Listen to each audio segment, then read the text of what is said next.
Бәріңізге сәлем, Arduino негіздері курсын кезекті сабағында көргенімізге қуаныштымыз. Сабақты бастамас бұрын мен сізге мынадай сұрақ қойғым келеді. Сіз, егер ер бала болсаңыз, тем более PlayStation ойнайсыз ба деген сұраққа жауап алғым келеді. Егер иә болатын болса, онда бүгінгі сабақ сіз үшін сізге арналған. Сіз егер PlayStation ойнайтын болсаңыз, сол PlayStation-ның ойнайтын джойстиктің қалай жұмыс істейтінін білесіз бе? Егер сіз джойстиктің қалай жұмыс істейтінін білмейтін болсаңыз, онда бүгінгі сабақ сіздерге арналған, тем более ең қызықты экспериментті осы сабаққа алып келіп отыр. Өйткені бүгінгі сабақ джойстикке қатысты, джойстиктің барлық элементтерін теориялық, практикалық, эксперименттік бөліктеріне дейін үйрететін боламыз. Және де бізбен соңына дейін бірге болыңыздар. Өте қызықты болады. Олай болса кеттік.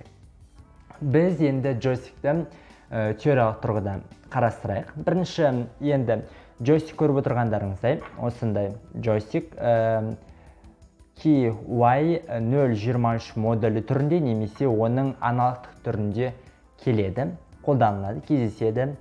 Негізінен Arduino'ға қолданылатын Arduino Nano Uno Mega микроконтроллеріне қолданатын арнайы датчик типтері бар. Осы алдыңғы сабақтарда өткендерімізде сондай датчиктердің бірі. Датчик ретінде де қолдансаңыздар болады, сенсор ретінде қолдансаңыздар да болады, болмаса тағы да басқа батырма кнопка ретінде қолдансаңыздар да болады. Бүгінгі сабақта біз осы джойстик туралы айтып өтетін боламыз, және де джойстик жұмыс істеуге оңай. Яғни біз 2D, 3D деген форматтарда джойстикпен жұмыс істеу өте оңай. Кнопкаға қарағанда, кнопка тек бір бағытта, бір жазықта жұмыс істейтін болса, ал біз джойстик арқылы 2D, 3D, яғни 2 өлшемді, 3 өлшемді векторлармен немесе координаталармен жұмыс істей аламыз. Яғни көріп отырғандарыңыздай джойстиктің 5 шықпасы бар. Осы 5 шықпасы Ground, 5 вольт, VRX, VRY және де SW деген шықпалар бар. Кейбір өндірушілерде әртүрлі белгіленеді. Яғни белгілену әртүрлі болуы мүмкін. Ол өйткені негізінен шығаратын жеріне байланысты, сондықтан да оның белгіленуі әртүрлі болуы мүмкін. Яғни негізінде джойстиктің сыртқы келбеті көріп отырғандарыңыздай PlayStation-да ойнайтын джойстикқа ұқсайды. Яғни бір ғана бөлігі, яғни PlayStation-дағы джойстикта осы тек бір ғана бөлік, онда 2 бөлік болса, только осы джойстиктің тек бір бөлігін ғана алып қарастырамыз. PlayStation-ның джойстигіне өте ұқсас болып табылады, және оған қоса кейбір джойстиктер кнопкалармен де бірге келеді. Яғни ортасын басқан кезде кнопкамен берілетін де болуы мүмкін. Енді түсіндіретіні жоқ, Ground пен 5 вольтты қайда жалғау керек екен, бұған дейінгі сабақтарда да біз үйренген болатынбыз. Жерге тұйықтаймыз, ал 5 вольттан 5 вольтты қуат көзіне жалғайтын боламыз. Ендігі кезекте VR және VRX, VRY деген шықпалар бар. Ол шықпалары аналогтық бөлікке, яғни аналогтық бөлікке қосылады, және де X және Y координата осьтерінің 0-ден 1023-ке дейінгі бөлігіне жауап береді. Неге 0-ден 1023-ке дейінгі бөлікке? Өйткені біз VRX пен VRY шықпаларын, яғни аяқтарын, белгіленген аяқтарын біз аналогтық бөлікке жалғаймыз. Сіздермен алдыңғы сабақтарда өткенімізде аналогтық бөлікте 0-ден 1023-ке дейінгі мәндерді қайтарады. Яғни аналогтық бөлікке жалғанған кезде. Яғни X пен Y координата осьтерінде 0-ден 1023-ке дейін минус, яғни көріп отырғандарыңызда 0-ден 1023-ке дейін, 0-ден 1023-ке дейінгі аралықта өлшейді. Көріп отырғандарыңызда. Ендігі кезекте ең соңғы CW шықпасы, ол цифрлық бөлікке жалғанады және джойстиктің кнопкасының басылуына жауап береді. Яғни кнопка басылған кезде тағы да басқа элементтерді орындайды деген сөз.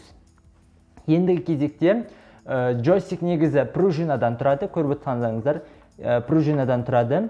Ол мысалы қай бағытқа бұрсаңыздар да, мысалы қай бағытқа бұрып көріңіздер, бастапқы орнына ол қайтадан қайтып келеді. Неге? Өйткені джойстиктің орындалу қызметі сондай, яғни пружинадан тұрғандықтан әрқашанда өзінің бастапқы позициясына қайтып оралады. Бұлай алғанда бастапқы позицияда X пен Y координаталары 511 немесе 512 мәндерін қайтаруы керек, яғни бізге Arduino Nano микроконтроллер қазіргі таңда қосылып тұрған, ол бізге осы бастапқы мәніміз, яғни бастапқы позицияда тұратын болса, дәл қозғалмай, онда бізге 511-512 мәндерін қайтаруы керек. Ал шындығында келетін болсақ, егер сіз дәл барлығын дәл өлшегіңіз келетін болса, кейбір кездері де 505 пен 516-ға дейінгі аралықта болады. Яғни 499-да болуы мүмкін, кейбір кездері негізінен 500 бен 512 аралығында болады. 516-ға дейін көтерілуі мүмкін. Егер сіз мектеп кезінде математикадан немесе физикадан координата осьтерін үйренбеген болсаңыз, онда ешқандай қиындық жоқ.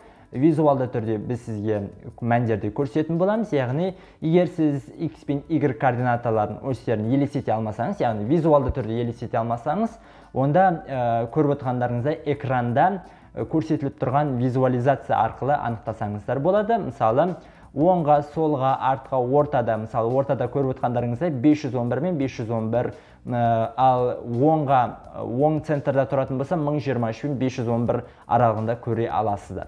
Көріп отырғандарыңыздай, біз осы джойстик бойынша координата осьтерімен немесе визуализация түрінде сіздер осылай оның мәндерін таба аласыздар. Бүгін біз сіздермен эксперименттік жұмыс ретінде джойстикті қолданып отырық, яғни тақырыбымыз джойстик болғаннан кейін енді экспериментті де, проектті де джойстикті ойластырған болатынбыз. Бүгін біз ойын ретінде ойластырдық. Джойстиктің бағыттарына байланысты біз осы алдымызда тұрған 3 жарық диодын жандыруымыз қажет, яғни джойстиктің берілген бағыттары бар, сол бағыттарға бұрылған кезде ол мысалы алдымызда тұрған жасыл, қызыл, көк түсті жарықтарымыз жануы қажет, яғни джойстикті бұрау арқылы біздің басқару элементіміз жүргізілуі қажет. Мысалы көрсетейін, мен джойстикті алып бұрап жатырмын, сол кезде оң жаққа бұрағанда қызыл түс, төмен қарай бұрағанда көк түс, керісінше тағы да оңға қарай бұрасам, көріп отырғандарыңыздай жасыл түс жанып жатыр, тағы да бұрасам қызыл түс, тағы да жасыл түс, қызыл, көк түс жанып жатыр. Яғни менің берген бағытым бойынша оңға немесе солға, жоғарыға, төменге координата осьтері бойынша берген бағыттарыма сәйкес менің джойстигім басқару арқылы менің жарық диодтарым жанып жатыр. Яғни оларға тоқ беру арқылы біз оларды бағыттары бойынша, яғни біз қазір көресіздер, скетчі жазған кезде көрген боларсыздар. Скетчі жазған кезде біз олардың бағыттары бойынша мынаншадан мынанша бағыт болатын болса, онда қызыл түс, мынаншадан мынанша бағыт болатын болса, көк түс, мынаншадан мынанша бағыт болатын болса, жасыл түс жануы керек деген пәрменде берген болатынбыз. Негізгі бүгінгі тақырып осы, джойстикпен танысу. Бұл джойстиктерді енді сіздер футбол ойындарындағы телевизорға сіздер енді үлкен проект жасауға ынталы болыңыздар. Өйткені неге? Arduino микроконтроллерін көбінесе кейбір дамыған мемлекеттерде балабақшадан бастап үйретеді. Сондықтан да сіздер кішкентай балалардың ойынын жасап көре бермей, сіздер үлкен жобаларға талпыныңыздар. Үлкен жобаларға талпынған кезде үлкен проекттер өзінен өзі шығады. Яғни мысалы сіздер осы графика арқылы сіздер ойын құрастырып, осы джойстик арқылы басқару арқылы сол ойынды ойнауларыңызға да болады. Соған талпыныңыздар. Және де соған талпыну барысында сіздер үлкен проект жасау арқылы үлкен инновацияға, үлкен стартап компанияға айналасыздар. Және де сіздер үлкен жаңалықты ашуларыңыз мүмкін. Сондықтан да бүгінгі сабағымыз ұнаса, біздің Azad AI Academy YouTube каналымызға жазылып, лайк, дизлайк, комментарий қалдырыңыздар. Және де поделиться деген батырманы басу арқылы достарыңызбен, класстастарыңызбен, сыныптастарыңызбен, группаластарыңызбен бөлісіңіздер. Бүгінгі ақпарат пайдалы болса, сіздерге көп-көп рахмет. Сіздермен бірге болған Нұржан. Бүгінгі қызықты проектіміздің немесе эксперименттік жұмысымыздың скетчін жазатын боламыз. Arduino IDE платформасында джойстиктегі ген файл ашып, соған біз setup функциясынан бастап жазатын боламыз. Бізде көрсетіліп отырған жарық диодтарын жазуымыз керек, және де бірден setup функциясынан конфигурациялайық. Бізде қызыл түсті жарық жандыратын, ол бізде 12-ші пин, оған біз 12 деген аутпутты береміз, және де жарық диодтарына негізі аутпутты береміз, ал джойстиктің өзінен көріп отырғандарыңыздай одан тек біз кіріс айнымалысын алатын боламыз. 12, 11, 10-шы диджитал пиндарға біздің жарық диодтарымыз, яғни 12 қызыл түсті жандырады, 11 жасыл түсті, 10 көк түсті жандырады. Шығыс айнымалысы ретінде алдық. Енді пин-мод 9-шы пин SW деген көріп тұрсыздар джойстикте. Сол кнопканы басу батырмасы болып табылады. Оны бізде output типте ала берейік. 9 емес, 8-ші айнымалы болу керек. 9-да болу. Қазір біз жалғастыратын боламыз. Және де VRX және VRY, яғни X және Y координаталар үшін A0-ші, A1-ші аналогтық бөлікке жалғаймыз. Олар 0-ден 1023-ке дейінгі аралықта есептейтін болады. Есептеген кезде сол арқылы біз бұрау арқылы джойстикті бізге сол A0 мен A1 арқылы бізге мәндері беретін болады. Input, яғни кіріс айнымалысы ретінде. Және де монитор портқа біз жалғауымыз үшін 9600 болтты қосатын боламыз. Яғни монитор портқа мәндерді шығаруымыз қажет болса, ол кезде бізге 9600 serial begin деп жазатын боламыз. Көріп отырғандарымыздай SW дегенді қазіргі таңда өшіре тұрсақ, көріп отырғандарыңыздай біз енді X, Y координаталар осьтерімен жұмыс істейтін болғандықтан бізге X және Y айнымалары қажет болады. Көргендеріңізде қосымша айнымалы, бұларды қосымша айнымалы ретінде аламыз. Және X айнымалысынан аналог рейт деп жазатын боламыз. Не үшін аналог рейт? Өйткені аналогтық бөлікке жалғандық, A0-ші пинға жалғандық. Рейт деп отырғанымыз ол оқу, яғни ол қандай айнымаларды оқиды, кіріс айнымаларды оқиды. Яғни біз бұрау барысында оған мән беру арқылы біз X пен Y-тің мәндерін шығаратын боламыз. Y-ті де дәл солай аналог рейт A1-ші деп алатын боламыз, және де serial printқа, монитор портымызға X пен Y-тің мәндерін шығаруымыз қажет болады. Джойстикте көріп отырғандарыңызда 5 шықпа болды.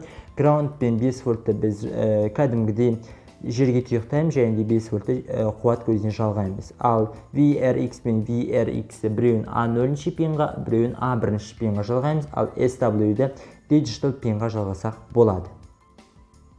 Көріп отырғандарыңыздай аналог рейттен бізден 0-ден 1023-ке дейінгі аралықты есептейді. Не үшін? Өйткені аналогтық пин 0-ден 1023 аралығында есептейді. Осы жерден біз X пен Y-тің мәндерін монитор портымызға, яғни мониторға шығаруымыз қажет болады. Сол үшін біз serial begin деп setup функциясын жаздық. Енді келесі serial println деп жазатын боламыз. Әрбір мәнді шығаруымыз үшін.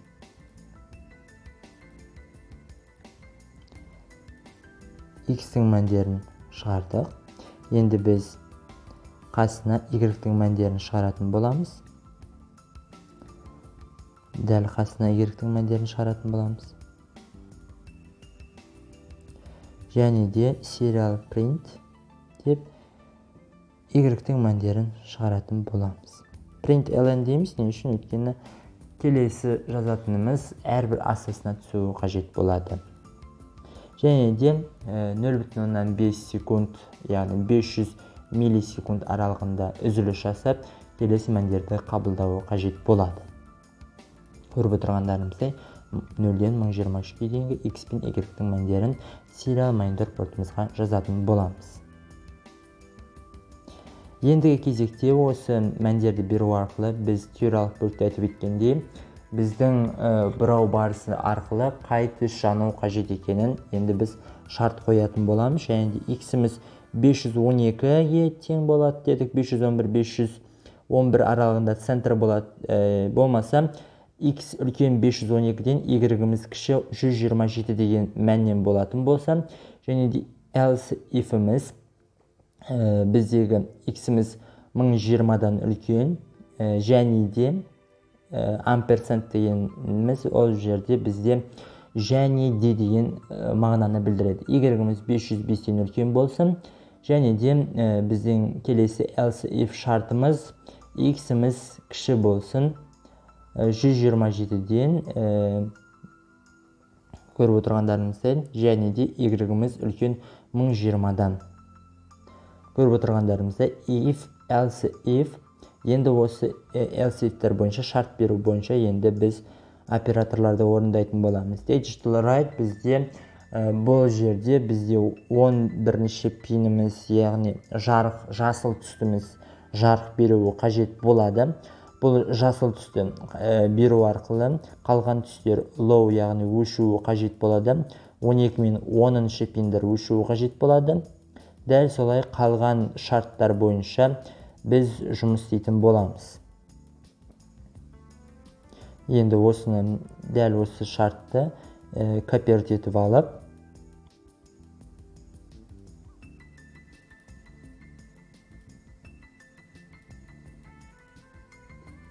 келесі шарттарға апарып қоямыз. Келесі шарттардан бұл жерде бір ғана жарық диодымыз жанып, қалған екі диодымыз өшуі қажет. Яғни 11-імізді өшіреміз де, біз 10-шы көк түстіні жағатын боламыз. Көріп отырғандарыңыздай. Ал бұл жерде қызыл түсті 12-ші пинді жағуымыз қажет болады.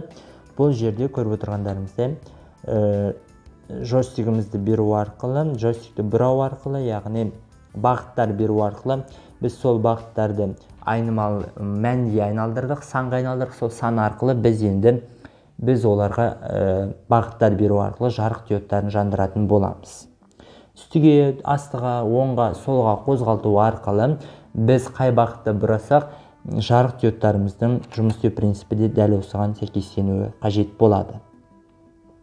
Көріп отырғандарыңыздай. X пен Y-тен айнымалы арқылы алу арқылы біз ол жерден айнымаларды келтіретін боламыз. Компиляцияға бересек, компиляция орындалуы қажет.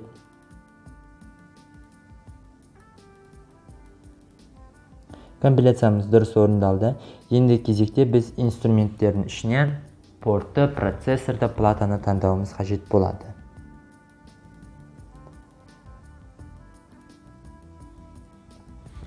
Енді кезекте біз скетчті жүктейміз Arduino Nano микроконтроллеріне.